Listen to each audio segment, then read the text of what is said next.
नमस्कार, स्वागत है आप सभी का इस वीडियो में। आपके साथ मैं हूं प्रिया सिन्हा। आज इस वीडियो के ज़रिए हम बिहार विधानसभा चुनाव के बारे में जानेंगे।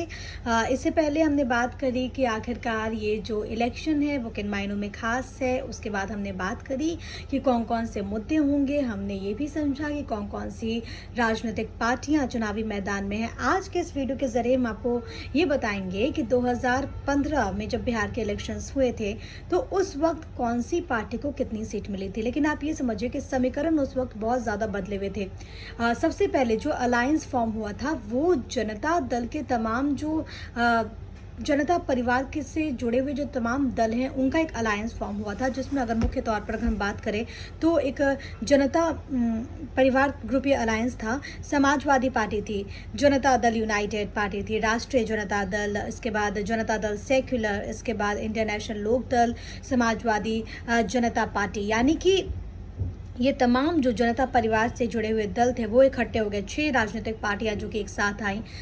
इसके बाद इंडियन नेशनल कांग्रेस का इसे साथ मिला, उसके बाद नेशनलिस्ट कांग्रेस पार्टी का साथ मिला, यानी कि ये अलायंस जो है वो फॉर्म हुआ। लेकिन बातें नहीं बनने पर वक्त के साथ वहाँ पर तमाम जो अलग अलग पार्टियां थी वो अलग हो गई। और उसके बाद जो मुख्य तौर पर जो मोटे तौर पर जो अलायंस फॉर्म हुआ वो जनता दल यूनाइटेड के बीच में, राष्ट्रीय जनता दल के बीच में और इंडियन नेशनल कांग्रेस के बीच में ये अलायंस फॉर्म हुआ, जिसको नाम दिया गया महागठबंधन का।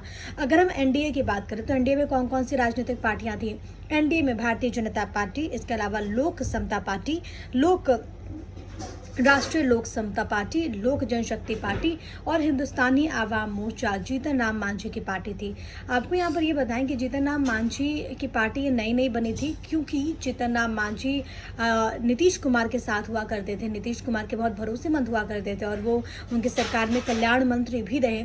लेकिन नीतीश कुमार ने जब उन्हें मुख्यमंत्री बनाया, और मुख्यमंत्री बनाने के पीछे भी एक राजनीतिक मकसद था, उसके बारे में मैं अभी बात नहीं करना चाहूँगी। उन्हें जब मुख्यमंत्री बनाया उसके बाद क्या हुआ, उसके बाद उनसे जब ये पद वापस ले लिया गया, वापस हटा दिया गया, तो कहीं ना कहीं उनके मन में जो भावनाएं थी वो ज़रूर आहत हुई, जिसके बाद उन्होंने खुद अपनी पार्टी फॉर्म करने का फैसला लिया, हिंदुस्तानी आवाम मोर्चा। और इससे पहले मतलब मुख्यमंत्री बनने से पहले जीतन राम मांझी को मुझे नहीं लगता कि उस लेवल पर कोई जानता होगा, लेकिन मुख्यमंत्री बनने के बाद जीतन राम मांझी को एक नई पहचान भी मिली और उसके बाद फिर उन्होंने अपनी नई पार्टी फॉर्म की। हालांकि इस पार्टी ने कुछ ऐसा बहुत ज़्यादा कमाल नहीं किया है 2015 के इलेक्शन में। अगर हम रिजल्ट की बात करें, कितनी पार्टी को कितनी सीट से मिली हैं, तो वो मैं आपको बता देती हूँ। देखिए, पहले हम बात करेंगे महागठबंधन की। तो महागठबंधन में जेडीयू को 101 सीटों पर जेडीयू ने कंटेस्ट किया था और 101 में से उसे 71 सीटें हासिल हुई हैं, 71 सीटें हासिल हुई। राष्ट्रीय जनता दल ने 101 सीट पर कंटेस्ट किया, यानी कि 50-50 का हुआ था।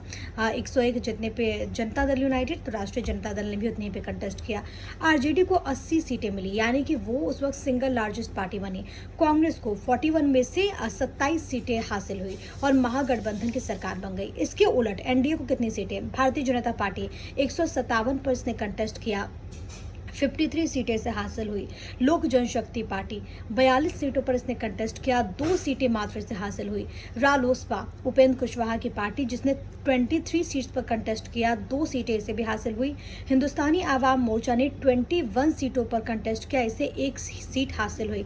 और उसके बाद क्योंकि ऑब्वियस है कि महागठबंधन के पास बहुमत था, वहां पर सरकार बन गई, नीतीश कुमार मुख्यमंत्री बने, तेजस्वी यादव उप मुख्यमंत्री बने। लेकिन उसके बाद जो समीकरण है वो बहुत तेजी के साथ बदले। यहाँ पर आपको यह बता दें कि उस वक्त 2015 के चुनाव में ही तमाम पार्टियां जो हैं वो अलग अलग पार्टियां भी उतरी थी लेफ्ट में, क्योंकि इन तमाम सीटों का हमने जिक्र कर लिया है। लेफ्ट में आपको बताते हैं सीपीआईएमएल ने 3 सीटें जीती थी और जो निर्दलीय उम्मीदवार मैदान में थे 4 निर्दलीय चुन करके अब विधानसभा पहुंचे थे। इसके बाद क्या हुआ, महागठबंधन की सरकार बन गई। लेकिन कई सारे ऐसे मामले निकलकर सामने आने लगे, कई सारे ऐसे केसेस निकलने सामने आने लगे महागठबंधन में। आरजेडी में खास तौर पर लालू एंड फैमिली लगातार केसेस में उलझता हुआ चला गया। उसके बाद नीतीश कुमार ने 2017 में वो सामने आते और उन्होंने इस्तीफा दे दिया। दरअसल बेनामी संपत्ति का मामला था जिसमें लालू एंड पूरी फैमिली उनकी घिर गई, जिसमें उनके बेटे तेजस्वी यादव, उसके बाद मिर्जा भारती का भी नाम सामने आया, पत्नी दाबड़ी देवी का भी नाम सामने आया। और उसके बाद अंतरात्मा की आवाज़ सुनते हुए नीतीश कुमार ने इस्तीफा दे दिया और फिर सरकार बन गई एनडीए की, यानी कि तमाम जो अलग अलग पार्टियां थी, चाहे वो बीजेपी हो, एलजेपी हो, चाहे वो नीतीश कुमार की पार्टी हो, चाहे रालोसपा हो, हम हो, इनकी एक सरकार वहाँ पर बन गई।